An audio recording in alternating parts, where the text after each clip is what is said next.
நம்ம பார்க்க போகிறது ஜங்கு கூட ஒரு one shot friend to my husband. இதுதான் அந்த ஒன் ஷாட். சரி, நம்ம இப்போ அப்படியே இந்த ஸ்டோரிக்குள்ளே போயிடலாம். எடுத்ததுமே வயன் ஒரு பொண்ணுக்கிட்ட கெஞ்சிட்ருக்கா.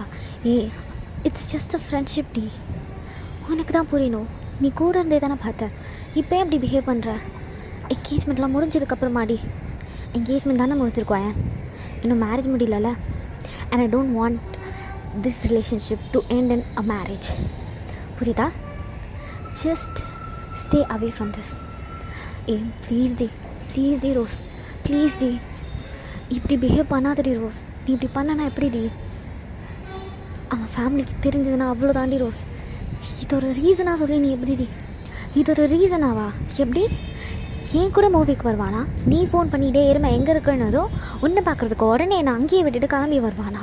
ஹக்கு திஸ் உன் பாய் ஃப்ரெண்ட் உன்னை இந்த மாதிரி விட்டுட்டு போனா உன்னால் அதை அக்செப்ட் பண்ணிக்க முடியுமா? என்னால் முடியாது தான், நான் அவன்கிட்ட சொல்கிறேன் இதுக்கப்புறம் அப்படி இருக்காதுன்னு. அவன் கண்டிப்பாக அதுதான் பிரச்சனை வயன். That is the problem here. நீ சொன்னாதான் அவன் கேட்குறான், நீ சொன்னாதான் அவன் என் கூட வரான், நீ சொன்னாதான் அவன் உன் கூட வர மாட்டேங்கிறான். அவன் இப்படி எல்லாத்தையும் உன் பேச்சு தான் கேட்குறான். அதுக்கு நீ அவனும் ஒன்றா சுற்றுங்க. நான் எதுக்கு நடுவில் தேர்ட் வீல் மாதிரி? உங்கள் 2 பேர் கூட இருக்கிறது தேர்ட் வீல் தான். பிகாஸ் மெயின் கேரக்டர் நீங்கள் 2 பேரும் தான் பண்ணுவீங்க. அவனை ஏன்டா அந்த என்கேஜ்மெண்ட்டை நடத்தணும், ஏன்டா இவன் கூட அதுவும் நடந்ததுன்ற மாதிரி எனக்கு ஃபீல் ஆகிட்டுருக்கு. ரோஸ், நான் என்ன பண்ணால் அந்த என்கேஜ்மெண்ட் நடக்கும் நீ சொல்லு. என்ன பண்ணணும்னு சொல்லு ரோஸ், கண்டிப்பாக அது நடக்கும். என்ன பண்ணணுமா? நீங்கள் 2 பேரும் ஃப்ரெண்ட்ஸாக இருக்கக்கூடாது.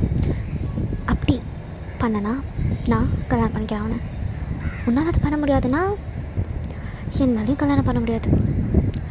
ரோஸ், நாங்கள் சின்ன வயசுலேருந்தே ஃப்ரெண்ட்ஸ் ரோஸ். எனக்கு விவரம் தெரிஞ்ச நாள்லேருந்து நானும் ஜங்குக்கும் ஃப்ரெண்ட்ஸ். ஏன் ரோஸ் இப்படி பண்ணுற? ப்ளீஸ் கொஞ்சம் கொஞ்சம் யோசிச்சு பாரு ரோஸ். நீ இப்போ நான் எதை பண்ணக்கூடாது அப்படின்னு சொல்கிறேன்னு. என் லைஃப்பில் எல்லா பார்ட்லேயுமே அவன் இருந்திருக்கான் ரோஸ். அவன் எப்படின்னா வேணான்னு. ரோஸ் ப்ளீஸ் புரிஞ்சுக்கோ. வயான், நான் சொன்னது தான். எனக்கு இம்பார்ட்டன்ஸ் இல்லாத இடத்துல, எனக்கு வேல்யூ இல்லாத இடத்துல என்னால் இருக்க முடியாது. அவ்வளோதான் வயன். நான் ஒன்றும் அவன் சீட்டர், அவன் இது நான் அவன் மேலே தப்பாக படி சொல்ல. எனக்கு இந்த ரிலேஷன்ஷிப் செட் ஆகாது. நீங்கள் 2 பேரும் ஃப்ரெண்ட்ஸ்னு தெரிஞ்சு ஒரு பொண்ணை நார்மலாக விட்டுட்டா அப்படின்னா அந்த பொண்ணை பார்த்து அவனுக்கு கல்யாணம் பண்ணிவை, இல்லை நீயே கல்யாணம் பண்ணிக்கோ. Okay, that's for better then anything அப்படின்னு சொல்லி ரோஸ் வயனை பிடிச்சி திட்டிகிட்டே இருக்கா. ஜேகேவும் பக்கத்தில் உட்காந்து பொறுமையாக கேட்டுட்டு தான் இருக்கான். ஒரு கட்டத்தில் ஜங்குக்குனால முடியல. ரோஸ் பேச பேச கோவமாக வருது. வயன் அவனை ரொம்ப கண்ட்ரோல் பண்ணுறா பார்வையிலேயே. பட் ஸ்டில் அவனுக்கு கோவம் வந்துக்கிட்டே இருக்கா அதிகமாக. அவன் பல்ல கடிச்சிட்டு உட்காந்துருக்கான். ரோஸ் சொல்கிறா, இங்கே பாரு வயன், இதுக்கப்புறம் இந்த வந்து கேஞ்சிறது இதெல்லாம் வச்சுக்காத. போதும் நிறுத்துறி. உங்ககிட்ட அவன் வந்து இப்போ கேஞ்சினது. வயன் மாதிரி தான் எந்திரிச்சு வந்துட்டு போயிடலாம். எனக்கு இவன் வேணாம். அவன் என்ன வேணான்றது? எனக்கு அவள் வேணாம், வா போகலாம். ஜங்குக்கா ஜங்குக்கா, நான் பேசிகிட்டு இருக்கான்ல. வயன் நினச்சி வந்துருன்ட்டேன். ஜேகே இருடா. மயிறு வரியா இல்லையா? ஜேகே ஏன் ஜேகே இப்படி பண்ணுற? உட்காரு ஜேகே, நீ வரியா இல்லையா அப்படின்னு கத்துறான். அங்கே சுற்றி எல்லோரும் பார்க்குறாங்க. வயன் எந்திரிச்சு அவள் பேக் எடுத்துகிட்டு ஜேகே கூட போயிடுறா. இந்த பக்கம் ரோஸ் அவள் கண்ணிலேருந்து ஒரு 2 ட்ராப் வாட்டர் மட்டும் வந்திருக்கும். அவள் அதை அப்படியே வைப் பண்ணிவிட்டு எந்திரிச்சு போகிறா. டிசைட் வயன் ஜங்குக் பின்னாடி பைக்கில் உட்காந்துட்டு, ஏன்டா இப்படி பண்ணுற? உன் வீட்டில் ஏற்கனவே என்னை பிடிச்சி. ஐயோ ஜங்குக், நீ புரிஞ்சிக்கவே மாட்டியா எதையும்? ஆல்ரெடி நமக்குள்ளே எவ்வளோ பிரச்சனை போயிட்டுருக்கு. 2 ஃபேமிலிஸ்க்கு நடுவில் இப்போ இது பிரச்சனையாக வந்து நின்றுட்டுருக்கு. நீ ஏன் இன்னும் புரிஞ்சிக்காமல் இருக்க ஜங்குக்? நீ அவளை கல்யாணம் பண்ணிட்டா என்ன? நம்ம வெறும் ஃபோனில் கூட பேசிக்கலாம். பட் லைஃப், மேரேஜ் அதெல்லாம் ரொம்ப முக்கியம் ஜங்குக். நீ ஏன் இப்படி பண்ணிகிட்ருக்க? என்ன ஃபோனில் கூட பேசிக்கலாமா அப்படின்னு ஜேகே வண்டி ஓரமாக இறங்கு அப்படின்றான். இறங்குடி. வயன் இறங்கி நிற்கிறா. என்ன சொன்ன? நம்ம எப்படினாலும் கான்டாக்டில் இருந்துக்கலாம் அதானே? பாரு வயன், எனக்கு நீ ரொம்ப முக்கியம். எவளுக்காகவும் எவனுக்காகவும் என்னால் உன்னை விட்டு தர முடியாது. என் லைஃப்பில் எந்த பக்கத்தை எடுத்தாலும் அதில் நீ மட்டும்தான்டி வயன். எனக்கு நினைவு தெரிஞ்சு எல்லாமே என் லைஃப்பில் வயன் மட்டும்தான். அதை எவ்வளோ ஒருத்தி, அவள் என்ன எனக்கு ஒரு 3 வருஷமாக தெரியுமா? அவளுக்காகலாம் என்னால் உன்னை விட்டு தர முடியாது. அவ்வளோதான். எப்படி வேணாலும் கான்டாக்ட் பண்ணிக்கலாம்ல.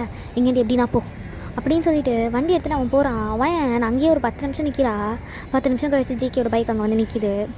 இப்போ ஏறி பைக்கில் உட்காந்துட்டு அவன் ஷோல்டரில் சாஞ்சிட்டு, சரி சாரி குச்சிக்காத அப்படின்னு சொல்கிறா. ஜேகே அப்படியே அமைதியாக ட்ரை பண்ணுறான். அவளுக்கு தெரியும் அவன் இப்போ பேச மாட்டான்னு. ஸோ அவனை அப்படியே கம்ஃபர்ட் பண்ணுறா. அவன் கொண்டு வந்து அவள் வீட்டு வாசலில் இறக்குறான்.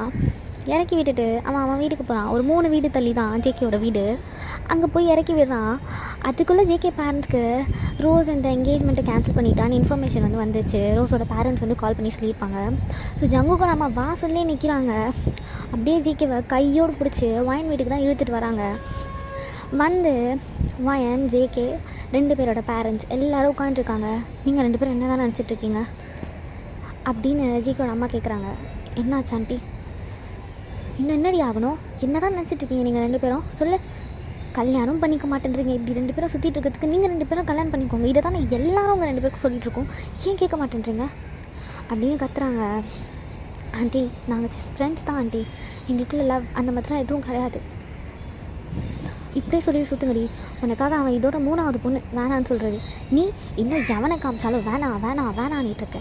என்ன தான் நடத்துறீங்க நீங்கள் 2 பேரும்? என்ன நினப்பில் சுற்றிட்டு இருக்கீங்க 2 பேரும்? அதை இப்போவே எங்களுக்கு சொல்லிடுங்க. நாங்கள் ஃப்ரெண்ட்ஸ், அவ்வளோதான். அதை தாண்டி உனக்கு வேறு என்ன தெரியணும் சொல்லு. சரிடா, அவன் உன் ஃப்ரெண்ட். அப்புறம் ஏன்டா காட்டுற எந்த பண்ணி கல்யாணம் பண்ணிக்க? நான் கல்யாணம் பண்ணிக்க மாட்டேன்றேன். வரவளுங்கெல்லாம் அவளை காரணம் சொல்லி வேணான்றாளுங்க. எனக்கு அதனாலே அவளுங்களுக்கு பிடிக்க மாட்டேங்குது. அவ்வளோதான். ஓ சரி, நீ சொல்கிறீ. ஏன் மாப்பிள்ளையே பார்க்க வேணான்னு சொல்லிட்டு இருக்க? சொல்லு. அவனாவது 3 பொண்ணை பார்த்தான். நீ அதை கூட பண்ண மாட்டேன்ற. யாரையா லவ் பண்ணுறியா? இல்லை ஆண்டி. அப்புறம் என்ன தான் நினைப்போங்க 2 பேருக்கும்? என்ன தான் நினச்சிட்ருக்கீங்க? இன்னும் எப்படி உங்கள் லைஃப் போகணும்னு நீங்கள் ஆசைப்படுறீங்க? சொல்லு. கல்யாணம் பண்ணிக்கணுன்ற ஐடியா இருக்கா இல்லையா 2 பேருக்கும்? இல்லை இப்படியே 2 பேர் மட்டும் எப்போ பாரு சுற்றிக்கிட்டு நினச்சா போய் சாப்பிட்டுட்டு வந்துட்டு இருக்கணும்னு ஆசைப்பட்டு இருக்கீங்களா? வயன் அப்படியே அமைதியாக இருக்கா. ஆண்டி, அது என்னடி அது இதுன்னு சொல்லாத, எனக்கு கோவம் வருவான்.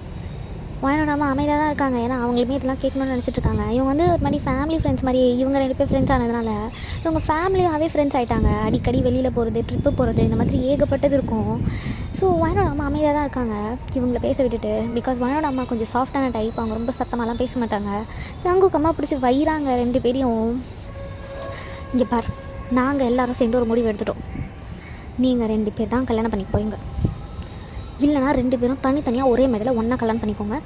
இது 2த்துல ஏதாவது ஒரு முடிவு எடுங்க. தனித்தனியாக கல்யாணம் பண்ணிக்கணும். அதுக்கு முதல்ல என்ன ஒரு பொண்ணு ஓகே பண்ணணும், ஒரு பையன் அவளை ஓகே பண்ணணும், அவளுக்கு அதில் முதல்ல விருப்பம் இருக்கணும். இவ்வளோ இருக்குது அப்படின்னு ஜேகே சொல்கிறான். அதான்டா, அப்போ ஆப்ஷன் எடுத்துக்கோ. நீங்கள் 2 பேரும் கல்யாணம் பண்ணிக்கோ. நாங்கள் ஜஸ்ட் ஃப்ரெண்ட்ஸ் என்னமோ ஜங்கு, எனக்கு அதெல்லாம் தெரியாது. நான் இப்போ சொன்னதில் 2த்துல ஏதாவது ஒன்றா நீங்கள் 2 பேரும் பண்ணி தான் ஆகணும். உங்கள் 2 பேருக்கும் 3 நாள் டைம். அதுக்குள்ளே நீங்கள் எந்த முடிவையும் சொல்லணும்னா உங்கள் 2 பேருக்கு என்கேஜ்மெண்ட் நாங்கள் ரெடி பண்ணுவோம். நீங்கள் 2 பேரும் நின்று தான் ஆகணும். வேறு வழியும் கிடையாது. எதனா பண்ணணும்னு நினச்சிங்க, சோத்தில் வசத்தை வச்சு 2 பேரையும் கொண்டுருவேன் அப்படின்னு சொல்லிட்டு ஜேகேயோட அம்மா எழுந்திரிச்சு வெளியில் போகிறாங்க. வயனோட அம்மா எழுச்சி உள்ளே போயிட்டாங்க. 2 ஃபாதர்ஸும் நியூஸ் பேப்பர் எடுத்துகிட்டு வெளியில் உட்காந்துட்டாங்க. ஸோ ஜங்கு வயனை பார்க்குறான். வயனை அப்படியே கீழே பார்த்துட்டு இருக்கா. ஜேகே அவள் ஃபேஸை பிடிச்சி நிமித்துறான். அவள் கண்ணிலேருந்து தண்ணியாக வந்துட்டுருக்கு. ஏய் லூஸு, இதுக்கெல்லாம் அழுகுற வா அப்படின்னு அவளை ஹக் பண்ணுறான். ஹக் பண்ணி ஒன்றும் இல்லை பார்த்துக்கலாம், 3 நாள் டைம் கொடுத்துருக்காங்களே, அதோடய ஜாலியாக இருப்பவா அப்படின்னு அவளை கூட்டிகிட்டு அகைன் வெளியில் போயிட்டான். 2 பேரும் சாப்பிட்றதுக்காக போகிறாங்க. போய் அங்கே உட்காந்துருக்கப்போ வயன் ஏதோ டீப்பாக யோசிச்சுட்டே இருக்கா. ஜெயிக்கவும் அவளை பார்க்குறான். என்ன தாண்டி ஆச்சு? அவங்க சொல்கிறது தான் ஒரு விஷயம் யோசிச்சுட்ருக்கியா? அதெல்லாம் ஒரு மேட்ரே இல்லடி, விடு பார்த்துக்கலாம் அப்படின்னு சொல்கிறான். நீ ஈஸியாக சொல்லிடுவேன். எல்லோரும் என்ன தான் ப்ளேம் பண்ணுவாங்க. உன்னை ஏன் ப்ளேம் பண்ணாலும் நான் பக்கத்துலேயே நிற்பேன். அப்போ அதை என்னையும் சேர்த்து ப்ளேம் பண்ணுற மாதிரி தானே? என்னடி போடா, வெறுப்பாக இருக்குது. பிடிக்கவே இல்லை எதுவுமே. என்ன பிடிக்கலையா வயன்? உன் ஜங்குக்கு உனக்கு பிடிக்கலையா? ஜிகே, எதனா அசிங்கமாக திட்ட போகிறேன்டா, தயவு செஞ்சு போயிடு. சரி ஓகே ரைட்டு, விடு. சரி சாப்பிடு, அது ஆறியே போயிடுச்சுன்னா நல்லாவே இருக்காது அப்புறம். சரிடா அப்படின்னு அவளும் சாப்பிட்றா. சாப்பிட்டு முடிச்சுட்டு 2 பேரும் அப்படியே பைக்கில் ஒரு நல்ல ரைடு போகிறாங்க. ரைடு போயிட்டு வீட்டுக்கு 7 மணிக்கு வராங்க. நைட்டு மதியம் வந்தவங்க கிளம்பி போய் இப்போ தான் வீட்டுக்கு வராங்க. வீட்டுக்கு வரப்போ வயனை வீட்டில் விட்டுட்டு ஜேகே அவன் வீட்டுக்குள்ளே போகிறான். ஜேகேயோட அம்மா வாசல்லே வச்சு சொல்கிறாங்க, இங்கே பாடா, நான் சொன்னது தான் 3 நாள் தான் டைம். அதை தாண்டி நீங்கள் இருக்கணும்னு நினைக்காதீங்க. 4வது நாள் உங்கள் 2 பேருக்கு என்கேஜ்மெண்ட் கண்டிப்பாக நாங்கள் அரேஞ்ச் பண்ணிவிடுவோம். வெறுப்பேறிட்டு இருக்காதீங்க அப்படின்னு ஜேகே சொல்கிறான். ஸோ இப்படி தான் இவங்க டேஸ் போகுது. 3 டேஸ் ஆகிடுச்சு. இவங்க 2 பேர் சைலண்ட்டாகவே இருக்காங்க. இவங்க வீட்டில் என்கேஜ்மெண்ட் ஏற்பாடுலாம் பண்ணிட்டாங்க. வயனை சாரி கட்ட சொல்லி ஃபோர்ஸ் பண்ணிகிட்ருக்காங்க ஜங்கு கூட அம்மா. வயன் இல்லை, என்னால் முடியாது ஆண்டி ப்ளீஸ் விட்டுருங்க அப்படின்ற மாதிரி கெஞ்சிட்ருக்கா. இந்த பக்கம் ஜேகே கொடுத்த ட்ரெஸ்ஸை போட்டுட்டு நின்றுட்டுருக்கான். எல்லாம் பார்க்குங்க, என்ன இவன் அமைதியாக ரெடி ஆகிட்டு நிற்கிறானே அப்படின்ற மாதிரி. என்ன பண்ணுறீங்க, கட்டினாலா இல்லையா அவள் அப்படின்றான். வயன் என்னடா ஜேகே அப்படின்னு கேட்குறா. கட்டுடி. அவள் ப்ளவுஸ் சைன்ஸ் கட்டுன்னு நிற்கிறா, இவன் அப்படியே உள்ளே போய் நின்றுட்டு இருக்கான். எல்லாருக்கும் இது வந்து கேஷுவலாக இருக்குது. வேணா கட்டு ஜிகே. அவங்க எதுக்கு சொல்கிறாங்கன்னு தெரியுதுல, அதெல்லாம் எனக்கு நல்லா தெரியுதுமா, நீ கட்டு. ஜிகே என்ன ஜிகே பண்ணுற? ஏய் வேறு யாராவது இப்போ நம்மளால் கல்யாணம் பண்ணிக்க முடியுமா சொல்லு? எனக்கு எவன் வந்தாலும் நீ என் லைஃப்பில் இருக்கணும். அதுக்கு எவளும் ஒத்துக்க மாட்டேன்றா. அதுக்கு நம்ம 2 பேரும் கல்யாணம் பண்ணிக்கலாம், புடவை கட்டு அப்படின்றான். ஜேகேயோட அம்மா அப்படியே அவள் பேசிகிட்டே இருக்க அந்த கேப்லேயே அவளுக்கு சாரி கட்டுறாங்க. கட்டி வெளியே கூட்டிகிட்டு வராங்க. 2 பேருக்கும் ரிங் எக்ஸ்சேஞ்ச்லாம் பண்ணி முடிக்கிறாங்க. நம்ம இதாக இருக்கா. ஜேகே கேஷுவலாக எப்பவும் போலவே இருக்கான். ஜேகேயோட அம்மா இங்கே பாரா, கல்யாணம் ஆச்சுன்னா அவன் ஃப்ரெண்டு மட்டும் கிடையாது, அதையும் தாண்டி உன் ஒய்ஃப், புரியுதா? அதுக்கேற்ற மாதிரி நடந்துக்கும் அப்படின்லாம் அட்வைஸ் பண்ணுறாங்க. ஜேகேவும் கேட்டுக்கிறான். அவன் அமைதியாகவே இருக்கா. அவள் ஏதோ ரொம்ப டீப்பாக யோசிச்சிட்டே இருக்கா, என்னன்னே தெரியல ஜேகேக்கு. ஜேகேவும் பார்க்குறான். சரி பார்ப்போம், நம்மக்கிட்ட தான் சொல்லணும் எப்படின்னாலும், அவளுக்கு நம்மளை தாண்டி வேறு யாரும் கிடையாது அப்படின்னு அவன் என்ன பண்ணுறான். புடவைல பொண்ணு மாதிரி இருக்கா என் வயன் பார்க்குறதுக்கு அப்படின்னு சொல்லி சிரிக்கிறான். ஜேகேயோட அம்மா சிரிக்கிறாங்க. என்னடா சொன்ன ஜேகே அப்படின்னு வயன் கேட்குறான். ஒன்றும் அடி, புடவை கட்டியிருக்கியா, பார்க்க பொண்ணு மாதிரி இருக்க, அடி செருப்பேன் நாயே அப்படின்றா. ஏய் சீரியஸாடி, எப்போ பாரு சட்டை பனியனு என் ட்ரௌசர்லாம் திருடி போட்டுட்ருக்க, இப்போ இந்த மாதிரி பார்க்கறதும் நல்லா தான் இருக்குது அப்படின்னு சொல்கிறான். வயன் லைட்டாக சிரிச்சிட்டு விட்டுறா. இவங்களோட டேஸ் பாஸ் ஆகுது. ஒரு 3 வீக்லேயே மேரேஜ் ஏற்பாடு பண்ணுறாங்க. ஸோ இன்றைக்கி எல்லோரும் ட்ரெஸ் எடுக்க போகிறாங்க. வயனை உட்கார வச்சு சுற்றி எல்லோரும் அந்த புடவை எடு, இந்த புடவை எடு, இதை பாரு அதை பாருன்னு காமிச்சிட்ருக்காங்க. ஜேகே என் வயனுக்கு ரெட்டு தான் அழகாக இருக்கும் அப்படின்னு சொல்கிறான். அதுக்கேற்ற மாதிரி வயனாவை கையில் ஒரு ரெட் கலர் சாரீ எடுத்து காட்டுறா. எல்லோரும் அதை ட்ரையல் பண்ணிட்டு வர சொல்கிறாங்க. ட்ரையல் பண்ணிவிட்டு அவள் நடந்து வரப்போ ஜேகேக்கே ஒரு மாதிரி செம்மையாக இருக்குது அவளை அதில் பார்க்க. இவன் செம்மையாக இருக்குடி அப்படின்னு அங்கேயே ஹக் பண்ணுறான், நார்மலாக அவன் கேஷுவலாக பண்ணுற மாதிரி. ஸோ பண்ணிவிட்டு அந்த சாரி தான் எடுக்கிறாங்க முகூர்த்தம்க்கு. ட்ரெஸ் எல்லாம் வாங்கிட்டு இப்போ தாலி வாங்க போகிறாங்க. பெரியவங்களாம் பார்த்து ஒன்று எடுக்கிறாங்க. ஜேகே இது எடுங்க, இது நல்லாயிருக்கும், இது சிம்பிளாக இருக்குது, இது ஓகே அப்படின்ற மாதிரி சஜஷன் சொல்கிறான். ஸோ அதுக்கேற்ற மாதிரி தாலி எல்லாமே வாங்கியாச்சு, வீட்டுக்கு வந்தாச்சு. ஸோ ரிசப்ஷனுக்கு ட்ரெஸ் எடுக்கலாமா அப்படின்ற மாதிரி பேசிகிட்டு இருக்காங்க. என்ன மாதிரி எடுக்கலாம் அப்படின்னு. முகூர்த்தமுக்கு தான் நாள் பார்த்து எடுத்தாச்சு. ரிசப்ஷனுக்கு இப்போ வீட்டில் உட்காந்து எல்லாம் பேசிகிட்டு இருக்காங்க.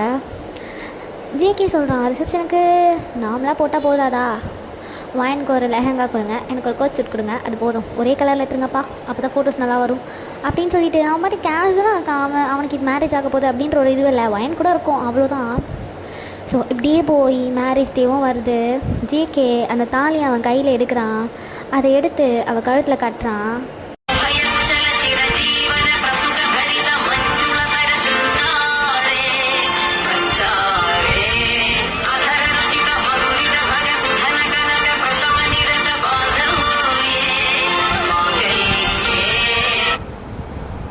எனக்கு என்ன பண்ணுறதுனே தெரியல, ஒரு மாதிரி கண்ணெல்லாம் கலங்கி போய் உட்காந்துருக்கா.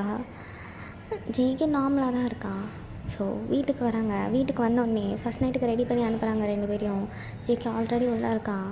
வயன் அப்போ தான் உள்ளே வரா. ஸோ அந்த டிம் லைட், அந்த பெட் செட்டப்ஸ், அந்த டெக்கரேஷன்ஸ், அதோட வயனை பார்க்கறதுக்கு ஜேகேக்கு ஒரு மாதிரி டிஃப்ரெண்ட்டாக இருக்குது. ஜேகேக்கு வயன் அது புதுசாக தெரியுறா. வயன் என்னடா அவன் நார்மலாக பேசுனதும் ஜேகே ஒரு மாதிரி நார்மல் ஆகிட்டான்.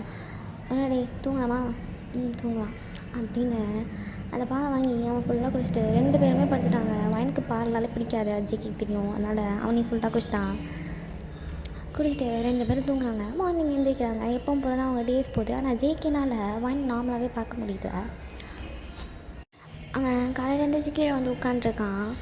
வயன் இப்போ தான் குளிச்சுட்டு இறங்கி வர்றப்போ அவள் ஒவ்வொரு ஸ்டெப்பாக இறங்குவ ஜேகேக்கு அவள் இறங்க அவள் இடுப்பு, அவள் செஸ்ட்டு, அவள் கழுத்து, அவள் ஃபேஸுன்ற மாதிரி ரிவீல் ஆகுது. ஜேகேக்கு அதை பார்க்க செம்மையாக இருக்குது. லிட்டரலாக அவன் விழுந்துட்டான் வயனுக்கு அப்படி தான் சொல்லணும். ஜேகே அவள் என்ன நினப்பா, அப்போ நீ இந்த எண்ணத்தோடு தான் என்னை கல்யாணம் பண்ணிக்கணும்னு கேட்டியா, அவள் கேட்டானா என்ன பதில் சொல்லுவேன் அப்படின்னு அவனே கன்சோல் பண்ணிக்கிறான். கன்சோல் பண்ணிவிட்டு டைனிங் டேபிள் போய் உட்காரான். வாடி சாப்பிட்லாம். இல்லைடா கொஞ்சம் நேரம் ஆகட்டும், என்னமோ வயிறு ஒரு மாதிரியாக இருக்க மாதிரி ஃபீல் ஆகுது. என்னடி தெரில, நேற்று கொஞ்சம் ஹெவியான சாப்பாடு இல்லை, அதான் வயிறு ஒரு மாதிரியாக இருக்குது, நான் வரல, நீ ஏன் சாப்பிடு, வாங்க அப்படின்னு அவளுக்கு கூட்டிகிட்டு போய் குறைச்சி ஊட்டி விடுறான். ஜேகேக்கு இதெல்லாம் அவன் ஆல்ரெடி முன்னாடியே பண்ணியிருக்கான் வயனுக்காக. பட் இப்போது அதெல்லாம் பண்ணுறது ஜேகேக்கு ரொம்ப டிஃப்ரெண்ட்டாக இருக்குதுன்னு சொல்லலாம். 2 பேருமே ஒரே ஆஃபீஸ் தான். ஸோ 2 பேரும் ஆஃபீஸ் போகிறது வர்றது இப்படி தான் இருக்காங்க. ஆனால் ஜேகேனால் வயனை இப்போ வந்து ஒரு மாதிரி டிஃப்ரெண்ட்டாக ஒய்ஃப் அப்படின்ற ஆங்கிளில் ஜேகே விரும்ப ஆரம்பிக்கிறான். அவனுக்கு கொஞ்சம் கொஞ்சமாக வயனை ரொம்ப பிடிச்சிருக்கு. இப்படி தான் இவங்களோட டேஸஸ் பாஸ் ஆகுது.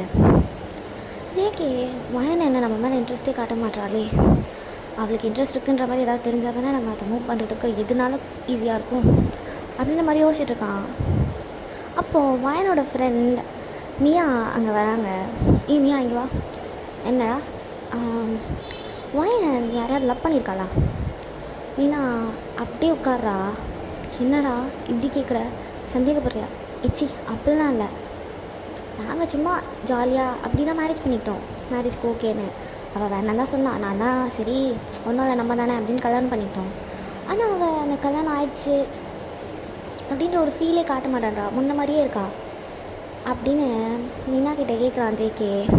மீனா ஜேகேவே பார்த்துக்கிட்டு லைட்டாக சிரிக்கிறா. சின்ன வயசுலேருந்து கூட இருக்கேன், என் வயனை பற்றி எனக்கு தெரியும், என் வயன் நகந்தா அது நிமிந்தா இதுன்னுவ இது தெரியாதையா அப்படின்னு கேட்குறா. இல்லடி, கேர்ள்ஸ் விஷயம் சிலதுலாம் இருக்கும்ல, அந்த மாதிரி எதனா ஷேர் பண்ணியிருக்காளா அப்படின்னு கேட்குறேன். சொல்லியிருக்கா, ஆனால் அதை சொன்னேன்னு வையேன் நீ அவளை பார்க்குற பெர்ஸ்பெக்டிவே மாறிடும். அதனால் நான் சொல்ல மாட்டேப்பா, நீ ஆச்சும் பொண்டாட்டியாச்சு. மீனா மீனா மீனா மீனா ப்ளீஸ் டி, ஏன்டா இவ்வளோ கேட்குற? இப்போ என்ன பண்ணுவேன்? அவள் யாராவது லவ் பண்ணுறான்னு நான் சொன்னால் அவங்க கூட சேர்த்து வச்சுடுவேன். கண்டிப்பாடி, செருப்பால் அடிப்பேன் ஜெக்கி அப்படின்றா மீனா. என்னடி பின்ன என்ன வார்த்தை சொல்கிற நீ? இல்லடி, அவள் விருப்பம் இல்லாமல் என் கூட இருக்கானா நான் கண்டிப்பாக சேர்த்து வைப்பேன்டி. உனக்கு அவளை இவ்வளோ நாளில் கொஞ்சம் கூடவா பிடிக்கல அப்படின்னு கேட்குறா. இல்லை மீனா, நான் வேணா டிஃப்ரெண்ட்டாக பார்க்குறேன், ஆனால் அவள் அப்படி பண்ண மாட்டேன்றா. ஸோ அவளுக்குள்ளே யாராவது இருந்தாங்கன்னா அவங்க கூடவாக அதை வாழ வைக்கலாம்ல, என் கூட இருந்த அவளை இப்போ ஸ்பாயிலாக போகக்கூடாதுல அப்படின்னு சொல்கிறான். ஓ, அப்போ சார் தியாகி ஆகிட்டீங்க அப்படி தானே? உங்களுக்கு பிடிச்சிருந்தாலும் பரவாயில்ல, அவளுக்கு யாராவது பிடிச்சிருந்தா அவங்க கூட அனுப்பிடணும் அந்த மாதிரி. ஆமாடி, அவள் போயிட்டா சந்தோஷமாக இருப்பியா அப்படின்னு மீனா கேட்குறா. ஜிகே மூஞ்சி அப்படியே சேட் ஆகுது. இல்லடி, லவ் பண்ணுறேன் அப்படின்லாம் நான் எதுவும் அவகிட்ட இன்னும் சொல்லலை. ஸோ பெருசாக கஷ்டமாக இருக்காதுன்னு நினைக்கிறேன். ஓ, உன் வாயனை ஒரு நாள் பார்க்கலனாலே ஒன்றுலாம் இருக்க முடியாது. இதில் அவன் வந்துட்டு ஒரேடியாக போயிட்டா உனக்கு கஷ்டம் இருக்காது, அப்படி தானே ஜங்குக்? மீனா, அவளுக்கு பாய் ஃப்ரெண்ட் இருக்கா இல்லையா அதை மட்டும் சொன்னேன். நீ ஏன் என்னென்னமோ கேட்டுட்ருக்க? நான் கேட்டால் அதுக்கு பதிலே சொல்ல மாட்டியாடி? சொல்லணும்னு தோணுற ஜங்குக். ஏன்னா இது நானாக சொல்லக்கூடாது, வாயனா சொல்லணும். மீனா, ஏன் நீ இப்படி பண்ணுற? அவள் லைஃப் நல்லா இருக்கணும் தானே நான் கேட்குறேன். அவள் லைஃப் நல்லா இருக்கணும்னா அவள் லைஃப்பில் நீ இருக்கணும் அப்படின்னு மீனா சொல்கிறான். புரியல ஜங்குக், உனக்கு 3-4 பிரேக்கப்லாம் ஆச்சுல, அதெல்லாம் அவள் சால்வ்லாம் பண்ணி வச்சா ஞாபகம் இருக்கா? அதெல்லாம் பண்ணி வச்சுட்டு வந்து அவள் என்கிட்ட அழுவா தெரியுமா? ஏன்னா மரமாண்ட ஜங்குக், மயனுக்கு நீ நான் உயிர், ஃப்ரெண்டாக இல்லை லவ்வரா அப்படின்னு சொல்கிறா. வயன் என்ன லவ் பண்ணாளா? என்ன மீனா சொல்கிற? என்னடி சொல்கிற? ஆமாம் ஜங்குக், அவளுக்கு நீ நான் உயிர். ஜங்குக் தான் அவள் லைஃப்பில் எல்லாமே. அவளுக்கு இந்த ஃபீலிங்ஸ் எப்போ வந்தது இதெல்லாம் அவகிட்டே நீ கேட்டால் நல்லாயிருக்கும். அப்படி உன்னால் முடியலன்னா எப்போவுமே அவள் வீட்டில் அவள் கூடவே சுற்றுறியே, போய் அவள் ரூமில் நல்லா தேடிப்பார். நீ கொடுக்குற ஒரு சாக்லேட்டாக இருந்தால் கூட அதோட கவரை அவள் பத்திரமா எடுத்து வைப்பாடா. என்னடின்னு நான் சொல்கிறேன், போய் பாரு. ஜிகிக்கு அப்படியே படன்னு வருது. ஜிகிக்கு என்ன பண்ணணுன்னே தெரியல, ஒரு மாதிரி ஆகுறான். அவன் எந்திரிச்சு வயனை கூட்டிகிட்டு தான் வீட்டுக்கு போனோம், பட் அவன் அதை மறந்துட்டான். அவனே கிளம்பி வீட்டுக்கு போயிட்டான். வீட்டுக்கு வந்து வீடு ஃபுல்லாக தேடி பார்க்குறான். வயனோட கபோர்டில் கீழே நிறைய திங்ஸஸ் வச்சுருக்கா. அது கூட ஒரு பாக்ஸ் இருக்குது. ஜிகே அதை எடுத்து ஓப்பன் பண்ணுறான். அது உள்ள இவங்க 2 பேரும் சேர்ந்து என்னெல்லாம் சாப்பிடுவாங்களோ, லைக் இந்த சாக்லேட்ஸ், பேப்பர்ஸ் அந்த மாதிரி. அவன் அவளுக்கு என்ன கிஃப்ட் கொடுத்துருப்பானோ அது, ப்ளஸ் அவளால் ஜேகே கிட்ட சொல்லவே முடியாத அந்த ஃபீலிங்ஸோட வார்த்தைகள் அந்த லெட்டரில் எழுதி வயன் அங்கே மடித்து வச்சுருக்கா. ஜேகே ஒவ்வொரு லெட்டராக படிக்கிறான். ஜேகேக்கு அழுகையாக வருது. இவ்வளோ கஷ்டப்படுத்திருக்கேனோ கூடவே இல்லைனா அப்படின்ற மாதிரி. பிகாஸ் அவனுக்கு பிரேக்கப் ஆச்சுன்னா அவன் வந்து வயன்கிட்ட தான் சொல்லுவான். அவனுக்கு ஒரு பொண்ணு செட் ஆக போகுதுன்னா அதையும் வந்து வயன்கிட்ட தான் சொல்லுவான். வயன்கிட்ட ஐடியாலாம் கேட்பான். ஒவ்வொரு டைம் வயன் மூலயமா பிரேக்கப் ஆகுதுன்றதுனால வயனே கூட்டிகிட்டு போயெல்லாம் பேச வைப்பான். அந்த மாதிரி தான் ரோஸ்கிட்டையும் பேச வச்சுருந்துருப்பான். அதெல்லாம் யோசிச்சு பார்த்து செம்மையாக அழுகிறான். ஒரு ஹாஃப் அன் ஹவர் அவன் அப்படியே அங்கே இதுவாகி ஒரு மாதிரி கொலாப்ஸ் ஆகி உட்காந்துருக்கான். ஃபோன் வருது. எரும மாடு என்னை விட்டுட்டு போயிட்ட அப்படின்னு. அங்கேயே இருக்க வந்துடுறேன். ஜேகே அழுவுறியா, வர இரு அப்படின்னு ஃபோனை கட் பண்ணிவிட்டு அவன் அது எல்லாத்தையும் எடுத்த மாதிரியே வச்சுட்டு வேகமாக வண்டி எடுத்துகிட்டு வரான். வாயினை பிக்கப் பண்ணிக்கிறான். வாயின் பின்னாடி உட்காந்துட்டு, என்னடா ஒரு மாதிரி சேடாக இருக்க, என்னாச்சு, எதாவது ப்ராப்ளமா அப்படின்னு கேட்குறான். வாயன் என்னை அப்படியே பின்னாடி என்ன கட்டி பிடிச்சிக்கோ ஏண்டி சாங்கு ப்ளீஸ், சரி சரி இரு அப்படின்னு அவள் ஹக் பண்ணி அவனுக்கு முன்னாடி அவன் நெஞ்சில் லைட்டாக தடவிட்டாரா. ஜேகேக்கு ரொம்ப ஸ்ட்ரெஸ்டாக இருக்குது, என்ன பண்ணணுன்னே தெரியல. ஜேகேக்கு வீடு வருது. வயன் பொறுமையாக வண்டியிலேருந்து இறங்குறா. ஜேகேவும் இறங்கிட்டு அவள் கையை பிடிச்சி உள்ளே கூட்டிகிட்டு போகிறான். வயனுக்கு இதெல்லாம் புதுசாக இருக்குது. என்னாச்சு ஜாங்கு? ஒன்றும் இல்லை. நீ என்ன லவ் பண்ணுறியா ஜாங்கு? இல்லையே, இல்லை ஜாங்கு, நம்ம நம்ம நம்ம வெறும் ஃப்ரெண்ட்ஸ். உண்மையாக சொல்கிறியே, லவ் பண்ணுறியா? ஜேகே அது ஜேகே சொல்லுடி, லவ் பண்ணுறியா இல்லையா? ஜேகே அது அது நானும் லவ் பண்ணுறேன்டி. உன் மேலே எனக்கு காதல் வந்துச்சு வயன். என்ன லவ் பண்ணுறியா இல்லையா? வயன் அப்படியே ஜேகேவை எக்கி அவன் கழுத்தில் அவளோட ஃபேஸ் வச்சு ஹக் பண்ணுறா. ஜேகே அப்படியே அழுக ஆரம்பிக்கிறான். நீ இல்லைனா ஜேகேயோட லைஃபே இல்லைடி. ஜேகே லைஃப் என்ன தெரியுமா?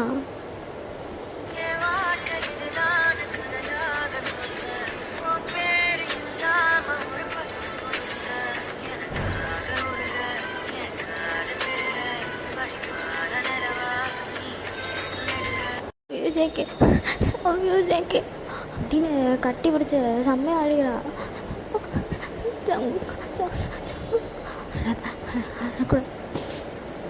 சாரிடி, ரொம்ப கஷ்டப்படுத்தியிருக்கேன் உன்னடா. அம்ரி சாரிடி, சாரிடி பொண்டாட்டி. என்ன சொன்ன? சாரிடி பொண்டாட்டி, சாரிடி, நிஜமாக சாரி. இதுக்கப்புறம் என் லைஃப் வயன் மட்டும்தான். வயன் வயன் சொன்ன மாதிரி என் லைஃப்பில் எல்லாமே நீ தாண்டி. என் லைஃப்பில் எந்த பக்கம் நான் திரும்பி பார்த்தாலும் அதில் வயன் இல்லாத நாளே கிடையாது. ஐம் சாரிடி, நிஜமா சாரிடி. அவ்வியோ ஜாங்குக்கா அப்படின்னு ஜேகேவை ஹக் பண்ணுறா. ஜேகே அவ்வளோ டைட்டாக ஹக் பண்ணுறான். ரெண்டு பேரும் அப்படியே மூஞ்செல்லாம் தொடச்சிட்டு ஒரு லாங் ட்ரைவ் போகலாமா? போகலாமே, நீ எங்கே கூப்பிட்டாலும் நான் வருவேன். அப்போ வா, எனக்கு ஒரு மாதிரி சஃபகேட்டிங்காக இருக்கீங்க, நம்ம வெளியே போவோம் அப்படின்னு கீழே இறங்கி போகிறாங்க. மணி ஆல்மோஸ்ட் 9:30 ஆகுது. சீக்கிரமா சாப்பிடாம எங்கே போகிறீங்க ரெண்டு பேரும், வந்து சாப்பிடு.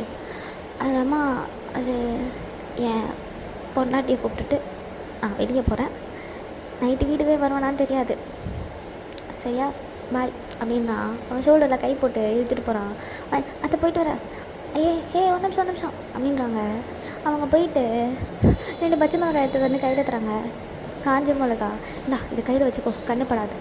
ஐயோம்மா பூமர் மாதிரி பண்ணாத அப்படின்னு அவங்கள அப்படியே விட்டுட்டு ஜேகேவும் ஆகிடும் பைக்கை ஸ்டார்ட் பண்ணுறாங்க. அவள் ஏறி உட்கார்றா. ஜேகேக்கு அவ்வளோ சந்தோஷமாக இருக்குது. அப்படியே ஹக் பண்ணிகிட்டே 2 பேரும் ரொம்ப தூரம் போகிறாங்க. எங்கே போகிறாங்க ஏது போகிறாங்கன்னு 2 பேருக்கும் தெரில. ஒரு சர்டைன் மணி வந்து இப்போ 2 மணி ஆகுது. ஜம்புக்கா சொல்றி, பசிக்குதுடா. இரு பக்கத்தில் ஏதாவது கடை வருதா பார்க்குறேன், பார்த்துட்டே போகலாம். நீ இந்த பக்கம் பாரு, நான் இந்த பக்கம் பார்க்குறேன். ஓகே சரிம்மா, நானே 2 பக்கம் பார்த்துக்கிறேன், நீ பாடு அப்படின்றா. அவன் சிரிச்சுக்கிட்டே அவனை ஹக் பண்ணுறா. ஜேகே முன்னாடி செம்ம சந்தோஷமாக இருக்குது அவனுக்கு. அவன் என்ன எக்ஸ்பெக்ட் பண்ணான், அவன் லைஃப் எப்படி போகுதுன்னு அவனுக்கு தெரில. ஆனால் அவன் லைஃப்பில் வயனா கடைசி வரைக்கும் இருக்கணும், அது மட்டும்தான் அவனுக்கு. அந்த பைக் ரைட் ரொம்ப அழகாக போகுது. ஜேகே வயன் கையை லைட்டாக ஃப்ரண்ட்டில் இருக்க அந்த கையை ரப் பண்ணிகிட்டே போய் அவங்க 2 பேரும் மிட் நைட்டில் ஒரு கடையில் சாப்பிடுவாங்க. ஸோ இப்போ அதே இடத்துக்கு போகிறாங்க. அவங்க சாப்பிட்ற ரெகுலர் ஐட்டமை அவங்க போய் அங்கே உட்காந்து எடுத்துகிட்டு வந்துக்கிறாங்க. 2 பேரும் அவ்வளோ ஜாலியாக சாப்பிட்றாங்க. And for the first time ஃப்ரெண்ட்ஸாக இல்லாமல் கப்புள்ஸாக 2 பேரும் சாப்பிட்றாங்க. ஸோ சாப்பிட்டுட்டு ஒரு 1 hour அப்படியே சுற்றிட்டு வீட்டுக்கு வராங்க. வீட்டுக்கு வரப்போ ஜேகே பாக்குறான். அவன் ம் ப்ரப்போஸ்லாம் பண்ணிட்டோம் அப்படின்னு 2 ஸ்டெப் கிட்ட இருக்கான். ப்ரப்போஸே இன்னைக்கு தான் பண்ணோம். ஆக்சுவலா அவனுக்கு ஒண்ணு தெரியுமா? எனக்கு ஒரு ஐடியா கொடுத்தான். மீனா. என்ன ஐடியா? என் ஹேண்ட்பேக்ல ஒண்ணு இருக்கும், அதை எட. என்னது? எடுப்பா. அவன் எடுக்கிறான். எடுத்து ஓபன் பண்ணா டிவோர்ஸ் பேப்பர். அடிப்பாவி. டிவோர்ஸ் கேளு, அவனுக்கே புரியும் அவன் உன்கிட்ட ஒழுங்கா இல்லைன்னு, அப்புறம் பாத்துக்கலாம் அப்படின்னு சொன்னான். ஏய் சரியான ஃப்ராடுங்க நீங்க. நீ மட்டும் இன்னைக்கு என்கிட்ட இப்படி பேசாம இருந்தேன்னு வையேன், கண்டிப்பா இன்னைக்கு இதை வச்சு நான் ஒரு சீன் போட்டு வந்திருப்பேன். பட் அன்பார்ச்சுனேட்லி இப்படி எப்படியோ ஆயிடுச்சு. ஏன் என்கிட்ட சொல்லவே இல்லை என்ன லவ் பண்றேன்னு? உனக்கு தான் ஒருத்தியா பிடிச்சிட்டு வந்ததே, என்ன தவிர. கடைசியா ரோஸ் அவகிட்ட நான் பிச்சை எடுக்காத குறையா கேஞ்சினேன். கல்யாணம் பண்ணி அட்லீஸ்ட் நீ எவளையாவது கல்யாணம் பண்ணி போஞ்சாலும் உன் மேல இருக்க ஃபீலிங்ஸை தூக்கி போட்டுடலான்னு பார்த்தா, ச்சே, கடைசியில என்கிட்டே விழுந்துட்டேன் பயங்கரமா. உன் எடுப்பு தெரிஞ்சப்போ, நீ புடவை கட்டினப்போ, நான் வயந்த கூப்பிட்டு அப்படியே என் பொண்டாட்டி மாதிரி கிட்டுக்கிட்டுன்னு வந்து நிப்ப பாரு, அதப்போ விழுந்துட்டேன். தவியோடா அப்படின்னு ஒரு நல்ல ஹக் பண்ணி 2 பேரும் நல்லா தூங்குறாங்க. பியூட்டி அப்படின்னு ஜேகே அவ ஃபோர்ஹெட்லயே ஒரு கிஸ் பண்ணியிருப்பான் அவ தூங்குனதுக்கு அப்புறம். ஸோ நெக்ஸ்ட் டே மார்னிங் ஆகுது. இப்படிதான் கையை பிடிச்சிட்டு போறது. இப்பதான் இவங்க அந்த பேசிக் லவ்வர் ஸ்டெப்புக்குள்ளேயே போறாங்க. பட் அதுக்குள்ள 1 இயர் ஆனிவர்சரியே வந்துருச்சு. ஹாப்பி ஆனிவர்சரிடா பொண்டாட்டி. புருஷனுக்கு ஆனிவர்சரி கிஃப்ட் இல்ல, என்ன வேணும்? அது அது ஜேகே பொண்டாட்டி. வாயன் அப்படியே 2 ஸ்டெப் பின்னாடி போறா. ஜேகே அமைதியா போ பொண்டாட்டி அப்படின்னு அவளோட இடுப்புல கை வைக்கிறான். வயனால அந்த ஃபீல எக்ஸ்பிளைனே பண்ண முடியல. ரொம்ப மாதிரியா இருக்கு. வயன் லிட்ரலா ஜேகே கூட ஒரு செம்ம ஹை கான்டாக்ட் மெயின்டைன் பண்றா. ஜேகே அப்படியே ஸ்லோவா வயனோட நெக்ல கிஸ் பண்ண ஸ்டார்ட் பண்றான். கிஸ் பண்ணி வயனுக்கு கொஞ்சம் கொஞ்சமா கீழே வரான். அவளோட சாரி எல்லாம் கீழே விழுது. ஸ்லோவா ஜேகே அவளை பெட்ல தள்ளி அவ கூட ஒன்னா இருக்கான். வயன் எல்லாமே முடிஞ்சதுக்கு அப்புறம் அவ கண்ணுல இருந்து ஒரு கொஞ்சமா தண்ணி வந்திருக்கும். ஜேகே அந்த கண்ணீர்லயே கிஸ் பண்ணி ஐ லவ் யூ டி வயன், லவ் யூ ஜங்கு, love you so much Jungkook, I love you, I love யூமா அப்படின்னு அவ பக்கத்துல படுத்து அவளை இழுத்து மடியில போட்டுக்கிறான். ஜங்குக் நீ எதிர்பார்த்திருக்கியா நான் எப்படி போனேன்? என்னடி இப்படி இருப்ப நான் எதிர்பார்த்ததில்ல, ஆனா நல்லா இருக்கு. வயன் உன்னை இந்த மாதிரிலாம் நான் பார்த்துருந்தானா எப்பயும் முச்சிருப்பான் போல. இவ்வளவு வருஷம் நம்ம ஃப்ரெண்ட்ஸாவே இருக்க மாட்டோம்னு நினைக்கிறேன். சி பொறுக்கி பொறுக்கி மாதிரி பேசாத. சீரியஸ் ஆடி செம்ம ஃபிகர் நீ. ஜேகே பேர்ட் மாதிரி பேசாத ஜேகே அப்படின்னு ஜேகேவை ஹக் பண்றா. சீரியஸா சொல்றேன். ஐயோ ஏதோ 2 இருக்கு பாரு, அப்படியே தலை வச்சு தூங்கிடலாம் போல. ஜங்குக்கா என்னடி நிஜமா சொல்லிட்டு இருக்கேன். ஜங்குக்கா ஜங்குக்கானு போதும் போதும் போதும் போதும், நீ வாய மட்டும் தூங்கலாம் போதும், உனக்கு டயர்டா இருக்கு. சரிம்மா அப்படின்னு அவன் மண்டையிலேயே ஒரு கிஸ் பண்றான். அப்படியே 2 பேரும் தூங்குறாங்க. Happy ending. I think this will be a good ending.